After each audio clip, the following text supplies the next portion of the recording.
Good evening. CMA inter paper 9 OM and SM chapter 5 करेंगे आज, productivity management and quality control. जितना question आपके इस चैप्टर के लिए रेलिवेंट है, इंपॉर्टेंट है, बस वही कराएंगे। वेरी शॉर्ट रिवीजन होगा 10 से 15 मिनट का, लेकिन सारा आपको समझ में आएगा और आप लिख पाएंगे एक बार अच्छा से सुनने में। ठीक है, इस बार अब ऑनलाइन एग्जाम होगा तो मान के चलिए थ्योरी क्वेश्चन ज्यादा आ सकता है, तो थ्योरी को एकदम मत छोड़िएगा। और मेरा क्लासेस चाहिए तो मेरा चैनल को जाके ज्वाइन कर लीजिए। लेवल 2 में आपको सारा क्लासेस मिल जाएगा। ठीक है, तो मेरा नंबर दिया हुआ, कुछ क्वेरी हो तो उसमें कीजिए, डायरेक्टली क्लास में आ रहे हैं। ठीक है, chapter 5 productivity management and quality control. सबसे पहले मीनिंग को समझिए, प्रोडक्टिविटी होता क्या है। प्रोडक्टिविटी मतलब सीधा सा बात है कि कितना इनपुट हम डालेंगे जो मेरा डिजायर आउटपुट हो जाएगा। सिंपल सा भाषा में कि आउटपुट को इनपुट के साथ कंपेयर कर दीजिए तो भी प्रोडक्टिविटी हो जाएगी। समझ में आए? एग्जांपल देखिए क्या लिखता है, मीनिंग को समझिए। देखिए कीवर्ड समझिए, बहुत इंपॉर्टेंट क्वेश्चन है productivity. How much input is required to achieve a given output to achieve a desire output. ठीक है, मतलब कितना इनपुट डालने से, कितना रॉ मटेरियल डालने से मेरे को जो मेरा फाइनल गुड्स चाहिए वो मिल जाएगा, वो बन जाएगा। सिंपल सा समझिए, कितना इनपुट डालेंगे। समझिए आप सपोज एक रोटी बनाते हैं, एग्जांपल समझिए, तो कितना आटा डालेंगे तो आपको 10 रोटी बनाना है। सपोज एग्जांपल एक रोटी बनाना है, सिंपल सा बात है। तो आप कितना आटा डालेंगे कि 10 रोटी आपका बन जाए, तो कितना इनपुट डालने से मेरा डिजायर आउटपुट हो जाएगा, उसी को बोलते हैं प्रोडक्टिविटी। कीवर्ड याद रखना है, how much input is required to achieve a given output to achieve a desire output. कितना इनपुट डालेंगे कि मेरा जो डिजायर आउटपुट है, गिवन आउटपुट है, हमको मिल जाएगा। और सिंपल सा भाषा में कुछ भी याद नहीं रहे तो लिखिए प्रोडक्टिविटी रेशियो है किसका, आउटपुट एंड इनपुट के रेशियो को प्रोडक्टिविटी बोलते हैं। कुछ नहीं याद हो, productivity is output divided by input. 3 तरीका है याद करने का। सिंपल सा है, कितना, how much input is required to achieve a desire output to achieve a given output. कितना इनपुट डालने से मेरा डिजायर आउटपुट आ जाएगा, या प्रोडक्टिविटी रेशियो है आउटपुट और इनपुट का। कुछ नहीं समझ में आया, productivity means output divided by input.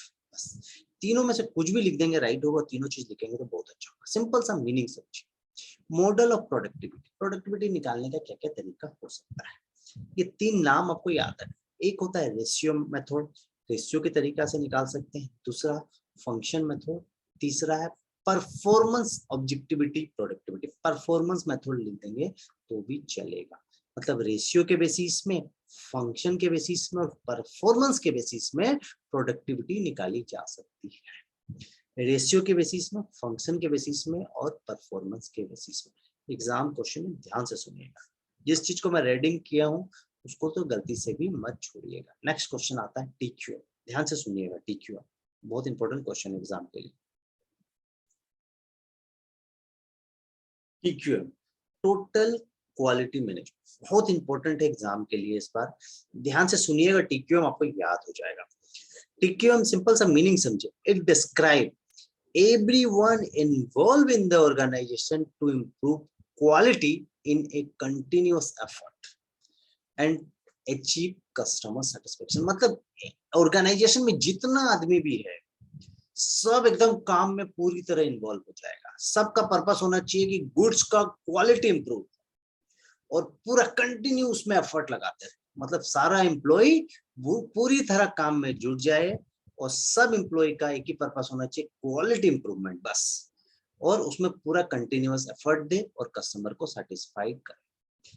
Keyword याद रखिए क्या है, एवरीवन। पहला कीवर्ड क्या, everyone involve in the organisation to improve quality. मतलब एवरीवन इन्वॉल्व होना चाहिए इम्प्रूव क्वालिटी के लिए और कंटिन्यूअस एफर्ट देंगे। तो कीवर्ड क्या है, हर एक आदमी इन्वॉल्व होगा क्वालिटी इंप्रूव के लिए और कंटिन्यूअस एफर्ट देगा और कस्टमर को सेटिस्फाई करेगा। लास्ट में अचीव कस्टमर सेटिस्फेक्शन। सिंपल सा वर्ड आया, सिंपल सा मीनिंग क्या है टोटल क्वालिटी मैनेजमेंट का, कि ऑर्गेनाइजेशन में जितना जन काम कर रहा है वो पूरी तरह हर आदमी इन्वॉल्व होगा काम में, और जिसका पर्पस होगा क्वालिटी को इम्प्रूव करना और कंटिन्यूअस उसी काम में एफर्ट देगा और एट द एंड कस्टमर को सेटिस्फाई करेगा।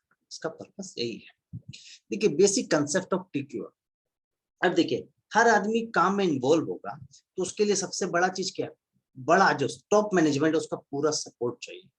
वो सारा एम्प्लॉय को देखेगा, सब एम्प्लॉय के बारे में सोचेगा, तभी सारा एम्प्लॉय काम में इन्वॉल्व हो सकेगा। तो सीधा सा बात है टॉप मैनेजमेंट सपोर्ट एक बेसिक कंसेप्ट होना चाहिए। दूसरा फोकस ऑन कस्टमर, मेरे को कस्टमर को सेटिस्फाई करना है तो कस्टमर के ऊपर फोकस करेंगे। और तीसरा एम्प्लॉय पूरी तरह इन्वॉल्व होगा। तीन आदमी मेन है एक ऑर्गेनाइजेशन के लिए।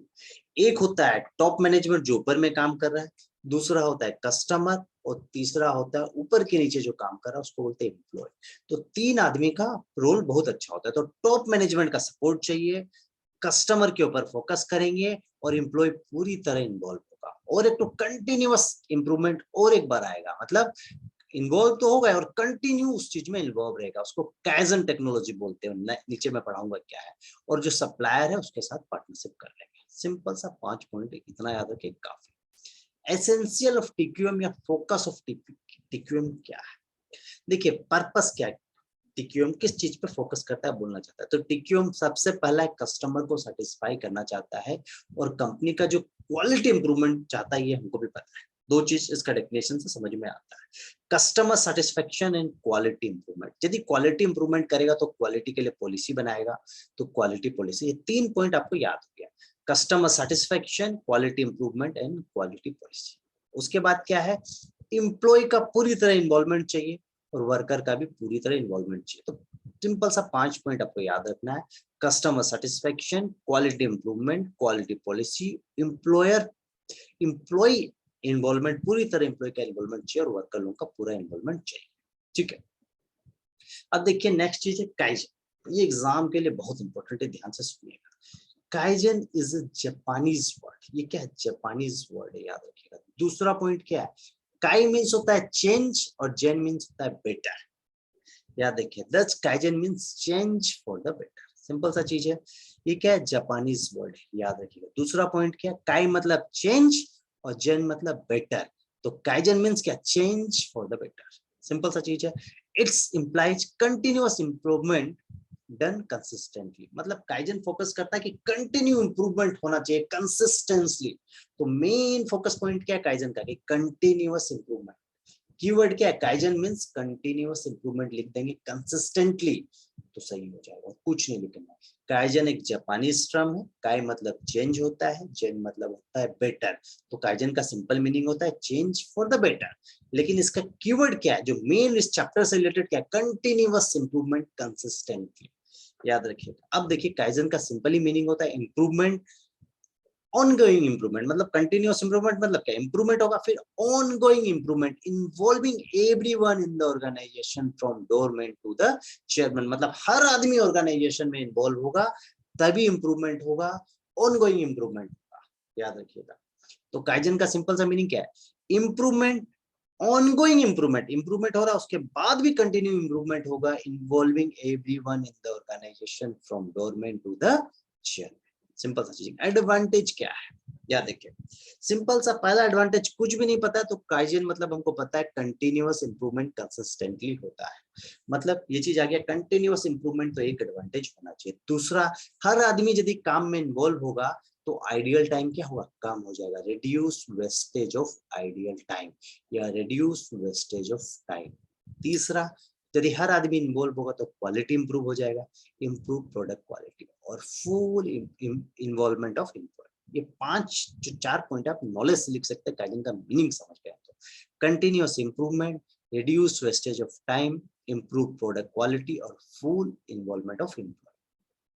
अब देखिए नेक्स्ट क्वेश्चन, ध्यान से सुनिए।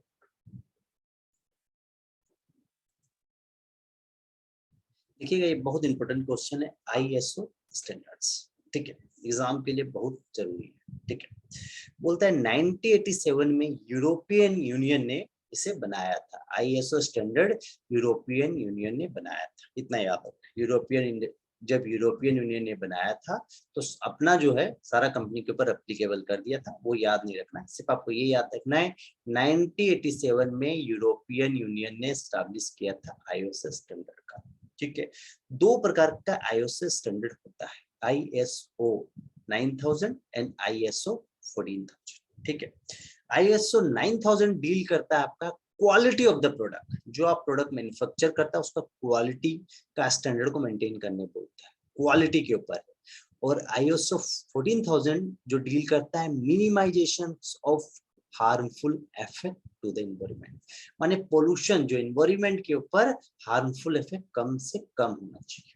तो क्या याद रखना है, कीवर्ड क्या है, आईएसओ स्टैंडर्ड यूरोपियन यूनियन ने स्टैब्लिश किया था। दो प्रकार का आईएसओ स्टैंडर्ड होता है, 9000 कैटेगरी का और एक 14000 कैटेगरी का।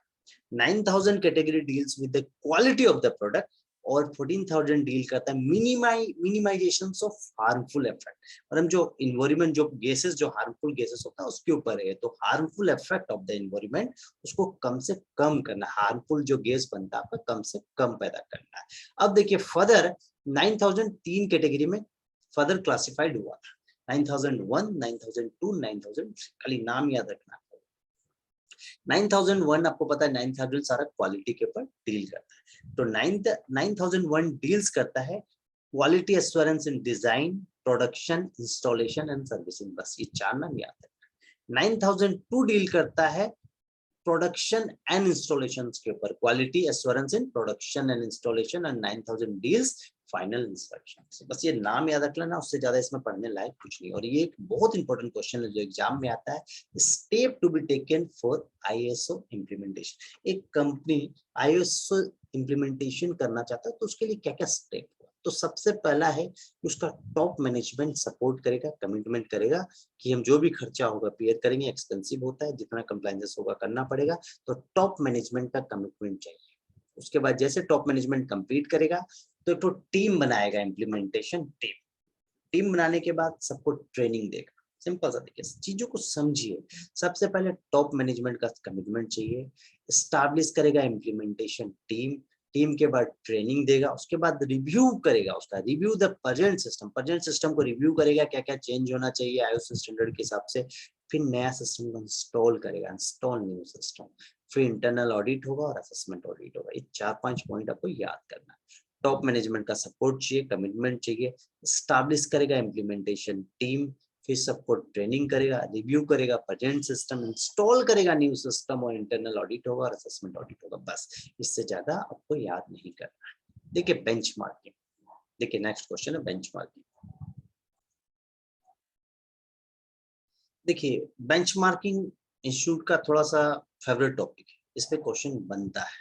ठीक है, तो इसीलिए मैं करा दे रहा हूँ, ध्यान से सुनिएगा। बेंचमार्किंग का मीनिंग क्या होता है, एक बार सुनेंगे याद हो जाएगा। बेंचमार्किंग का मतलब होता है it is a process of comparing firm activity with best practice. मतलब मेरा फर्म जो काम कर रहा है, जो इंडस्ट्री का बेस्ट फॉर्म है, उसके साथ हम काम को तुलना करेंगे और निकालेंगे कि मेरा काम में कहाँ का कमी है, उसको ठीक किया जाएगा।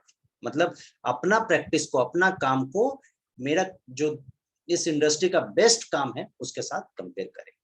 ठीक है, जैसे सपोज टाटा कंपनी कोई आटा बनाता है या आईटीसी आटा बनाता है, हम गणेश कंपनी है तो गणेश अपना आटा का कंपेयर आईटीसी का आटा के साथ करेगा और निकालेगा कि मेरा आटा में कहाँ का फॉल्ट है, उस चीज को ठीक करेगा। तो अपना काम को इंडस्ट्री का बेस्ट काम के साथ कंपेयर करने को ही बेंचमार्किंग बोलते हैं। ठीक है, देखिए बेंचमार्किंग का सिंपल सा मीनिंग क्या है, it is a process of comparing A firm activity with best practice. Firm का एक्टिविटी को, मेरा फर्म का एक्टिविटी को इंडस्ट्री का बेस्ट प्रैक्टिस के साथ कंपेयर कर रहा है। दूसरा, our company activities compare with the industry best practice. Simple सा देखिए, बेनिफिट ऑफ बेंचमार्किंग समझिएगा, स्टेप ऑफ बेंचमार्किंग सुनिएगा, याद हो जाए।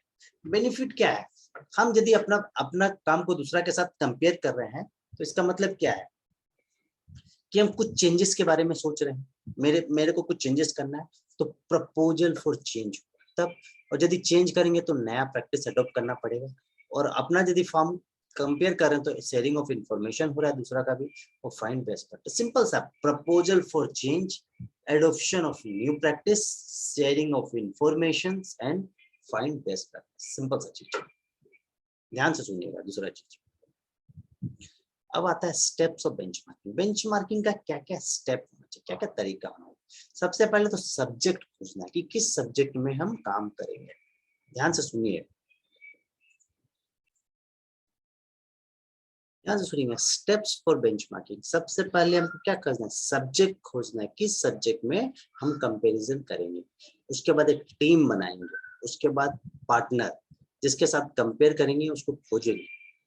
ठीक है, चीज को समझिए। Select benchmarking subject, select benchmarking team, select benchmarking partner. उसके बाद क्या है, सब चीज को कंपेयर करने का परफॉर्मेंस इंडिकेटर निकालेंगे। आइडेंटिफाई परफॉर्मेंस इंडिकेटर, कहां पर मेरा फॉल्ट है वो निकालना है। आइडेंटिफाई परफॉर्मेंस गेप, परफॉर्मेंस का इंडिकेटर निकालेंगे, कहां कहां हम कंपेयर कर सकते हैं और क्या क्या गेप है मेरे उसके साथ। आइडेंटिफाई परफॉर्मेंस गेम, उसके बाद हम प्लान को इम्प्लीमेंट कर देंगे, उसके बाद मॉनिटर रिजल्ट। बस इतना ही।